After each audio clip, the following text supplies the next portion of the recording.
thank you, Holly, for being here. Holly is the mom to Harper, an 11-year-old who went through the program. And so we were just talking a moment ago about how valuable it is to be able to share these real stories and, what it was really like for Harper, what school was like, what life was like, how you knew any and all of those things. And then to be able to tell the after story, like what does it look like now that she has a different skill set? What is she doing now? How's she talking about herself? Those types of things. So thank you, Holly, for being here. I appreciate you. Course. Oh, no, thank you. It's my pleasure. So let's dig right in, and I would love for you to just kind of share Harper's story. Like, what did it look like for her? When did you find out? What were some of the symptoms or the things that concerned you? Please feel free to share anything you would like about what it was like for you. Sure. So I noticed something was a little different when she was 4, 5 years old. Okay. Wasn't quite in kindergarten, and she would read. We'd read stories at home, and she would trade out words like the dog walked through the city. She'd say the dog walked through the town, or when it would say, he went to the park. She'd say, well, David went to the park. I'm going, that is, where are you getting these words? And she would change them out however she felt necessary, and I realized that's different. And I started to notice this trend. And as she began to do some writing, and this was early, this was like preschool. Yeah. Um, all of her letters were backwards and kind of all over the place. And teachers assured me this she'll grow out of this. This will be something she progresses out of. Well, as time goes on, Harper attended a elementary school where it was a Mandarin immersion program. And so the amount of English that she took during the day was very minimal, like Sure. 45 minutes. Everything else was done in characters and everything was spoken in Mandarin. So, um, while we were speaking English at home and we were reading books at night, I thought she'll just catch up as she goes. And teachers again reassure me, hey, as she goes through school, she's going to fall behind in her English for a little bit. Don't panic. She will catch back up and then she'll get ahead of what maybe other classrooms are doing. So I wasn't panicking, but I just knew something was different. Yeah. And we would read and she would jump around with her words, um, or she would just look at a simple word and completely make it up. um, I noticed that when we would do sight words, the sight words made zero sense to her.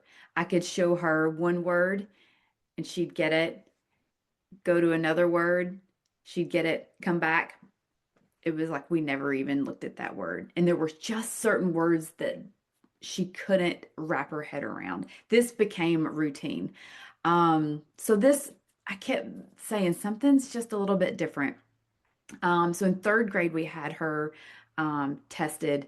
I just asked the teachers, I said, can we just have her tested for my own peace of mind? It may not be anything, but I would like to know what kind of challenges she's facing as she's had tutoring and she's getting all the help that she needs. Where's the struggle? And so we found out then she has dyslexia and the accommodations that they wanted to give was more tutoring, and more specific help. And while that I'm sure was helpful and wonderful, it, I wasn't seeing progress. They were Yeah. seeing some progress, but I knew something was a little bit off. And the more I began to do digging into, what dyslexia is and how the brain works, I realized there's got to be something else, right? And my mom heart just said, this isn't enough. I'm not ready to put band-aids on this. This is not a duct tape situation. I'm not okay with it.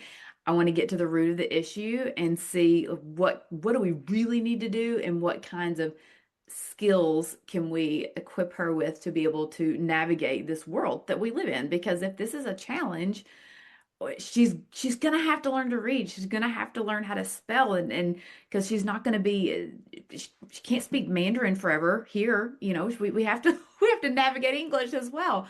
Um, And so, when I guess during COVID, or we decided as a family to hit the road and travel full time in an RV. And it was the Love this. best thing, it was the best thing in the world. Like we had no experience. We didn't know what we were doing.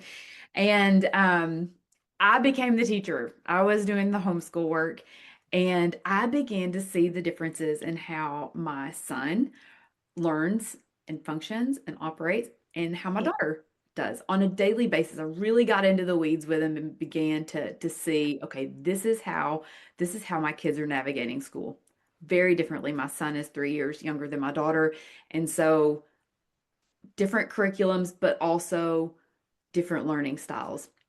yeah, And about 2 months in, I realized that all of the English work that she was doing, and this was the first time that she had been doing any of the work in English, but I sure. noticed her translating everything in Mandarin to do the work.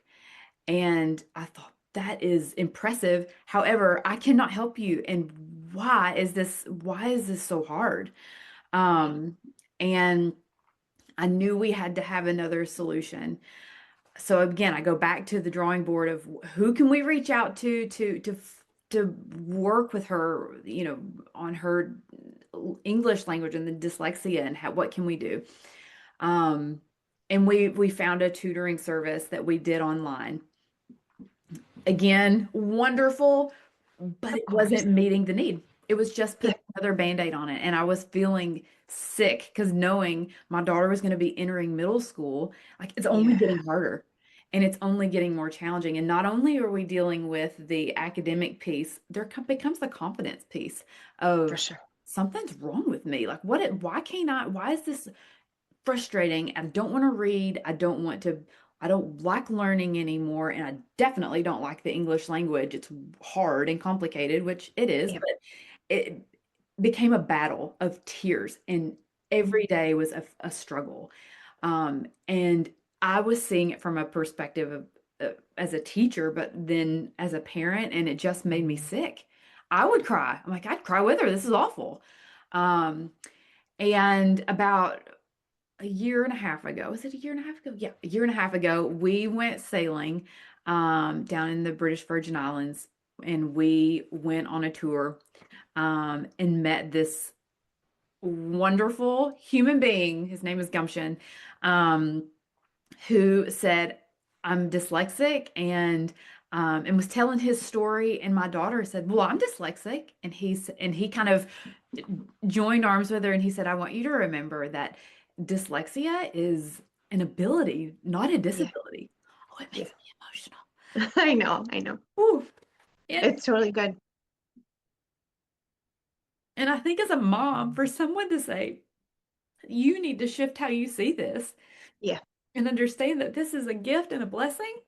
yep, And it changed how she saw herself, but also yeah, for me as a parent, how I saw dyslexia, because a lot of the stuff you read online is, all about this is a disability. yep, Well, when you shift your mindset to this is an ability and this is a gift on how I think and how creative I can be, and that yeah. this is also something that I can develop skills and overcome, Mhm. it changes everything. And so Gumption told me about you, and I thought, as soon as we left the island, here I'm on this boat on my phone, just like trying to find, I'm like, where's Dr. Troy? I have to find her. And the next week, we got in touch with you all, and I said, I get now, I'm understanding where there's able to um, be a resource where she can overcome this struggle, um, but also build some resilience and some confidence to not just navigate the academic side of life, but just life in general. Yeah. And that to me has been the most beautiful part of this journey, is watching the struggle. And now, listen, I don't know if there's anybody out there that's more proud to be dyslexic than my daughter. She's really afraid that this is going to go away. Like I love this. this is, Tell me all about this. This is she, fantastic. it's so funny. And um, you know, we went through the program. It took a long time for us to go through it, but I'm glad Some parts of the program she zipped right through, and some were a little more challenging than others. And as I talked with other moms and dads, that's very much the case. Each kid is a little bit different in their challenges. And um, for Harper, it, she she had moments where when she celebrated big, and when it was a struggle, there were a lot of tears, and that's okay. That's just part of it. But when she could see herself um, learning to read, learning to spell, and being able to pick up on things so much easier without me even noticing, or not me noticing, but me pointing it out. It was this, you just see the confidence brewing and building. And um, I think now she's she's in a regular setting. We're back, we're not on the road anymore. We're back in a classroom setting. She entered middle school this year, and I'll be honest, as I've told you, it was scary for me as a parent, just knowing how sometimes cruel kids can be and how tough middle school is. I didn't know what to expect, but it has been the most amazing transition. Um, she is super confident in her abilities. She's really proud of the journey that she's on, and I think she's met a number of other kids who really struggle with dyslexia, and she has said to them, you need to remember this is a great thing that you have. Like this is a blessing and a gift, and don't ever forget it. And it's really been fun to kind of watch her help others as she kind of works through it herself. But I think at this age, the resilience and confidence that she has built will only teach her to do that as she navigates other challenge in life. And so while it's been a struggle, it's been priceless. It's been the Mhm. best kind of challenge and struggle um that she could probably endure. I don't know. So Wow. so Thank you. excited. Oh my gosh. Like I want to go back to everything that you said because it was so powerful. So when you noticed a lot of these things, and this is something that you and I have talked about before, sometimes you can get pushback, right? Like you have this mom instinct, there is this gut feeling, something's not right. I feel it, but there are other external sources that are telling me otherwise. And so, would you mind just sharing what that looked like for you? Because I know you and I have talked about that there were external people saying, Harper's fine, everything's fine, Holly, don't worry about this. Yes, yes. And I have to say, you really, as a parent, have to be an advocate for your own child, for your own health, for everything. And I have so much respect for teachers and principals and counselors and pediatricians, and I trust them with everything. And but I also want to make sure I do my own homework because Mhm. we don't know everything. They're smart. Maybe sometimes it's that they're missing some information, or um, they see things differently. But I think we have been told, this she'll grow out of this, or teachers will catch her up down the road, or uh, you know I knew at a young age, a very young age, that something was just a little bit different, and how she was writing numbers and letters, and I thought she would grow out of it. Not so much. When we started to learn sight words, I thought this is really making sense to me now. I don't I why is this hard for her to pick up on? And I remember talking to her pediatrician, and she said she's a little young to be tested. This is she will grow out of this, so maybe give it a little more time. Until finally I pushed hard enough, and I said, you know what, I don't care what it costs. I For my own peace of mind, I need her to be tested. And I would love to understand what the evaluation looks like and what that means, and I would love some feedback. So, and if there's nothing there, great, but if there's something, we can give her resources to help her navigate all of this. Totally. Totally. And so, uh, tutoring was not the answer. It was putting a band-aid on that. I just felt like it wasn't the answers I kept getting from people I trusted were to put band-aids on it, to just kind of temporarily fix it instead of really creating a foundation so that she could grow and move forward in life. I didn't want her to keep coming back to, um, you know, to testing results that said you're on a second grade level when you are Yeah, a fifth or a sixth grader. That's hard with totally. no answers. So you have to be an advocate for your own child. And I think one of the things that I want to most ask you for everyone else's benefit is like, where did you have to go mentally in order to go to the meeting and say, this is this is what it has to be. Like I have to know this. Like, can you walk me through the journey of like what did you have to tell yourself, or what mindset did you have to have in order to make that decision? It was hard.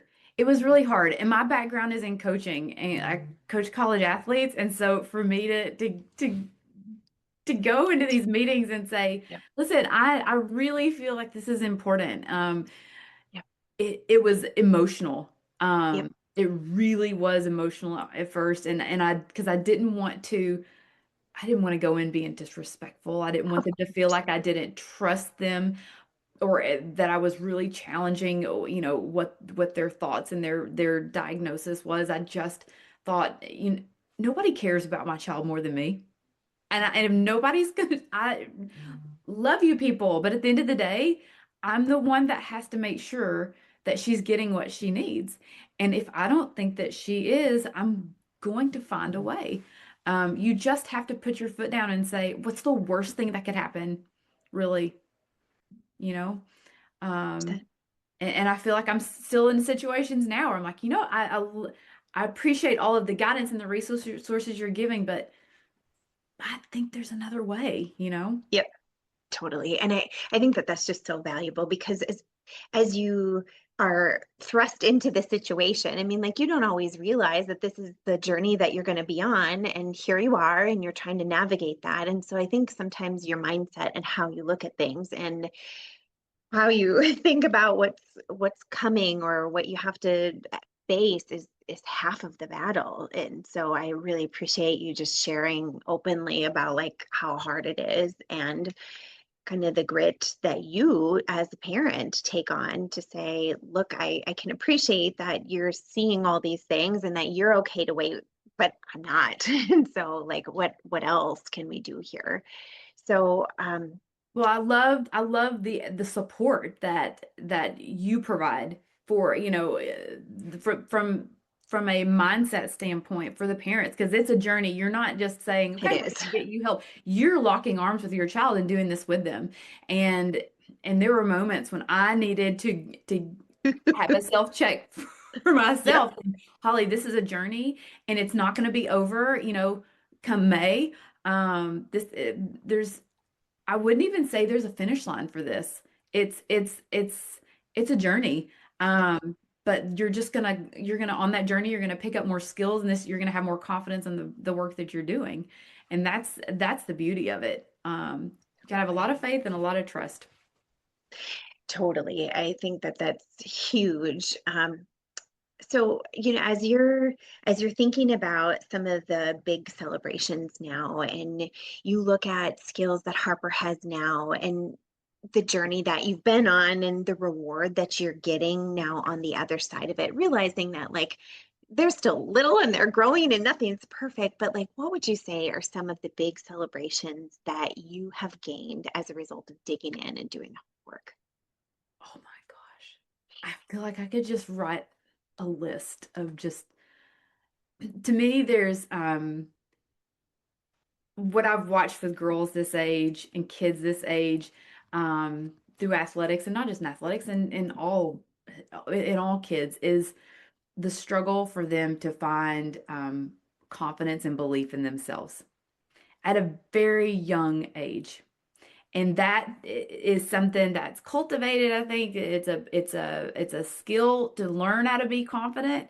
Um, and I know how hard and challenging it can be for kids to develop that. For me to watch my child navigate hard, um, and to do it with so much confidence and belief in herself, it's a blessing. And I know that this has been really hard for her, but watching her walk through it with faith and trust and knowing that it's only making her better. I watch her navigate other kinds of hard with a lot of grace. And I just feel like that's developing so much grit and resilience within. And that's a huge celebration, a huge one. And I Sure. think I was telling you earlier that watching her help others through that struggle and in school with her is, as a parent, you just, I don't know, you just feel so much pride and just like I'm Yeah. so proud of just who you are as a person. Yeah. So Mm. it's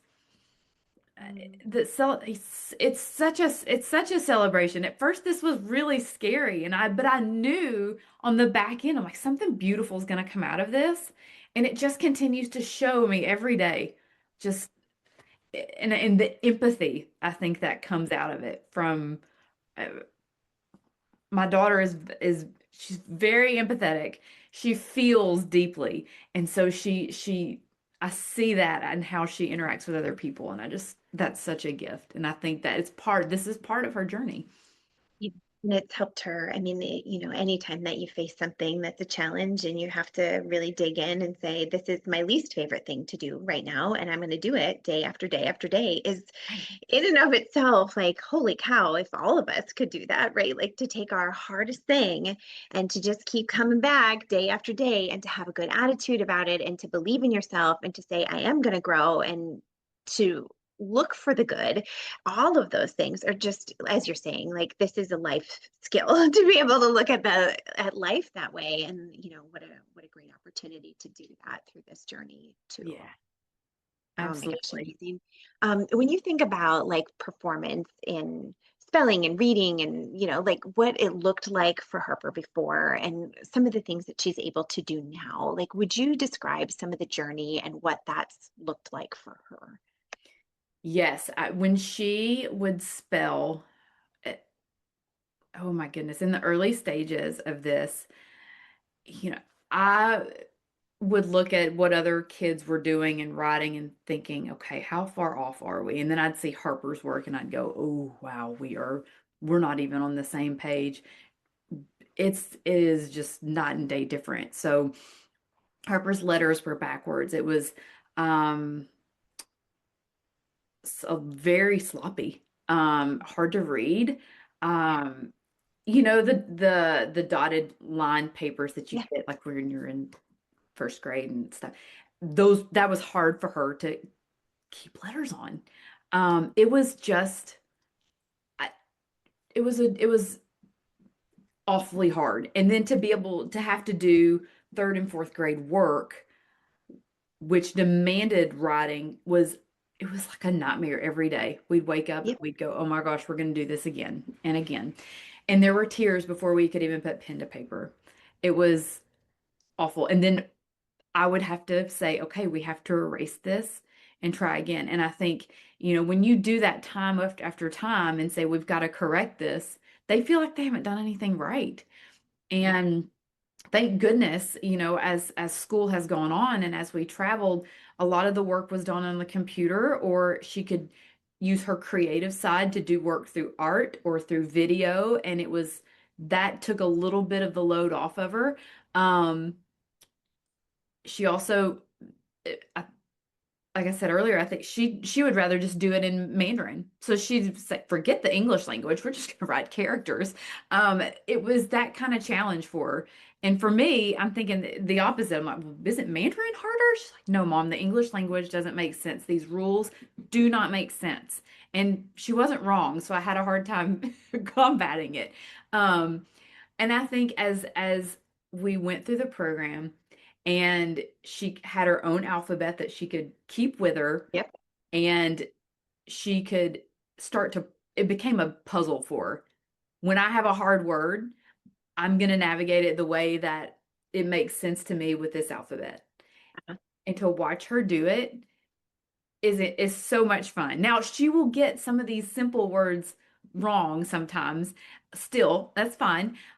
But the more challenging words that put the she couldn't even come close to spelling and wouldn't even attempt, she can do. And it is so fun to see the letters. She has beautiful handwriting now. Isn't The- that fun to It's see? Like we're not working yes, on handwriting, but it changes so much. yes. And it's funny that she didn't even notice.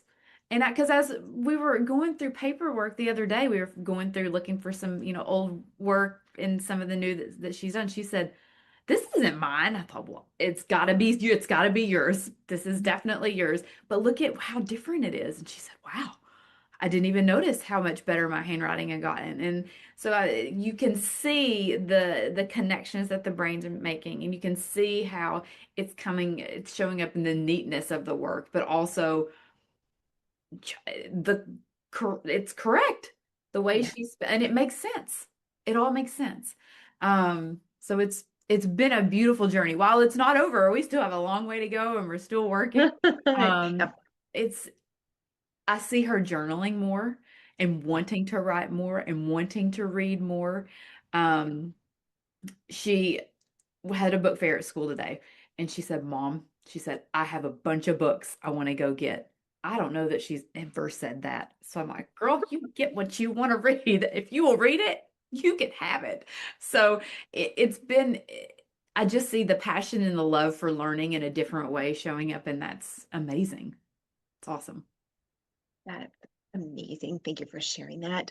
Okay, so I think one of the most valuable assets that we could give to somebody is like to how do we bottle up Holly and like how do we help Oh, other parents to because I think what you've done so beautifully is you've helped her to see this as a gift. I mean, she wouldn't say the things that she says to others, and she wouldn't say like I don't want to not be dyslexic, mom. I'm worried that that's going to go away unless she was continually feeding herself the story that this is a gift and this is and so I think probably if somebody's listening to this, what they're wanting to know is like, how did you do that, Holly? Like, what did you say to her? What was the message? Like, how did Harper get to that place?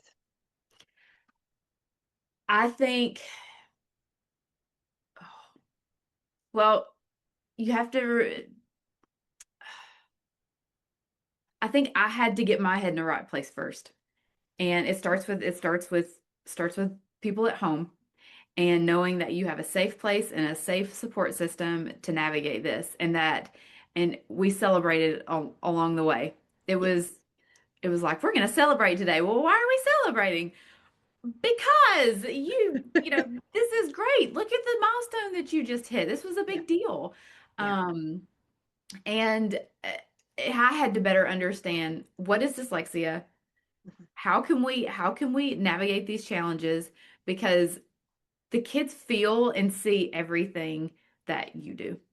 They're smart. Like they feel it, and they're very aware of what you say and what you feel. So I felt like I needed to be very intentional with how I approached her um with our daily lessons, or Yeah. I called it our table time, and it was really just our time together. But we made it like special, but we Perfect. also got work done. Um, and I made sure that okay, so through this journey, I'm a coach as well, so I tried to incorporate some of the stuff that I use with my athletes with her. Um, Mel Robbins has this challenge called the high five challenge, and and where you high five yourself in the mirror every single morning, because you have to learn that if you can't be your own biggest cheerleader, like, you're gonna struggle and it's going Yeah. to be hard. And so I got her a mirror, like a floor length mirror to put on the I love this so floor. much. And it's so fun because like, every time she passes a mirror, you can see her going, like, just give me a high Ah! five. It's pretty great. But I think that was the start of I'm uniquely me, and this is part of my journey. And everybody has something hard they're going to face. Yep. It's just how are you going to navigate your hard? Because there will always be a new hard. So if you Yep. can learn to navigate this hard now, you will be just fine. And so Yes. I said, Harper, for now, like this is your hard, but you will navigate this and you will get through it and you will build confidence and resilience. And with this mirror, I had her write notes to herself and stick them on her mirror. So she's created this really cool, like self-confidence mirror, if you will. I Um, love this. but it's a lot of Harper, I want you to remind yourself of how amazing you are as a person and that you can do hard things. And I've had her just speaking affirmations that she can do hard things and just the things that you do to build confidence and to build resilience. Um and honestly, when it was hard, we celebrated the hard and the challenge more than we did Yep. the things she did well because I want her to understand that failure is part of success and it needs to be spoken like it's you should expect it versus it being an end game. Right. And it's not bad. I mean, we learn the most from those moments, and they're actually, like to be celebrated, right? Right, Exactly. right. So Wow. but she's done the work. Like I can't take credit for it. She's done the work and she works hard. And like she's several times has said, "Mom, I'm really bothered that I'm going to lose my dyslexia." I said, but you're not. And I think too, depending on how old your kid is, I mean, Harper's in middle school now, and she uh, she's aware of all the people in the world that are doing big things that Yeah. are dyslexic, and Yeah. to be able to point out and say, "Hey, look at the amazingness that this person is bringing eh, Hmm. to the world." And guess what? They're dyslexic. Yep. It it gives them hope. So it's other people sharing their story, Hmm. but yeah, and it gives them confidence and belief that gosh, if they can do something amazing, then I can too, even though That's reading right. is a struggle, right? So, Yep. Yeah, and those are skills that you can change, like the your ability to read, your ability to spell, your ability to write, your handwriting, like all of those things are changeable. But the piece that you keep coming back to is like who am I? How do I live? What do I believe? And that's just as important as the skills. But to your point, like you don't lose the creativity or the spatial thinking or the pattern recognition or all of these giftedness aspects that come with this very unique brain profile. And so those are gifts, and people can do amazing things because of that. And so, yeah, you can have that still and, work yourself to master these skills. Like, no big deal. yeah, absolutely. Amazing. Absolutely. Amazing. Well, Holly, I can't thank you enough for being willing to just share this because I really believe, and we've gotten this feedback a lot where people just say, gosh, it's so nice to hear from another parent, somebody who has walked this journey. They've gone through it. I can learn from them. Like I can learn from the moments that you've shared about like, gosh, really just trust your instinct. Like that's what I took from your comments is, just when you feel something, trust it, advocate. Don't worry about being the squeaky wheel. Like, do what you need to do for your kiddo because you are their greatest cheerleader, their greatest advocate, the person who cares the most in the world about what that looks like. And also, another big takeaway from this is that, she's doing amazing, but more importantly, like, it's her view of herself alongside of skill is just as important. And gosh, I think that is such an important message to get across that it is not just about reading skills. It is about the little human that is growing alongside of this. And so I just think that you guys have done such a beautiful job of like, oh my gosh, I can't even imagine how many parents would give their left arm to have a child say all of the things that Harper is saying right now. So I thank you for inspiring other people to do that. No, thank you. I think the community that you create for parents to be able to meet on a regular basis and just share the struggles, share the wins. I, they got me through some really ugly times. And it Yep. wasn't Harvard, it was me. It was a me problem. It was a real big challenge that these parents that, were maybe a little further ahead or almost done with the program, or let me show you the little wins that we had this week. And they would be really little. And I'm like, oh, that's our little win this week, or Right. Yep. and it just made you feel like, okay, you're not alone on this island. Right. But also too, to remember that each and every one of these kids that has a struggle, they're uniquely them.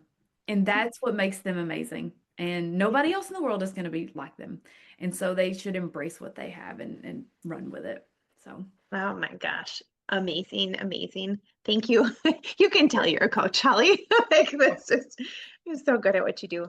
Well, again, thank you for sharing this of journey course. and just sincerely grateful that we had an opportunity to cross paths. So No, appreciate you, thank Holly. you. Listen, this has been the best gift.